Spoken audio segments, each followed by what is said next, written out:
नमस्कार मित्रांनो, मी इयत्ता 9वीची विद्यार्थी. नमस्कार मित्रांनो, मी इयत्ता 10वीची विद्यार्थी. नमस्कार मित्रांनो, मी इयत्ता 9वीची विद्यार्थी. आज मी प्रकल्पाचा विषय सांगणार आहे.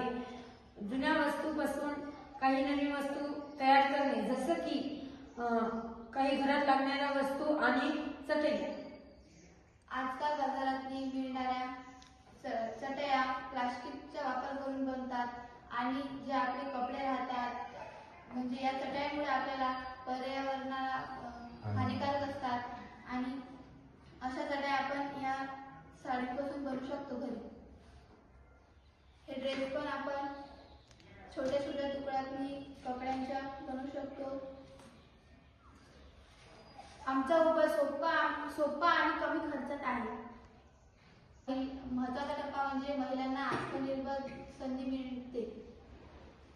निष्कर्ष, आपण एक वस्तू नाही तर अनेक वस्तू तयार केलेल्या आहेत आणि पर्यावरणाचे संरक्षण आणि रोजगार निर्मिती हे साध्य करता येते. धन्यवाद.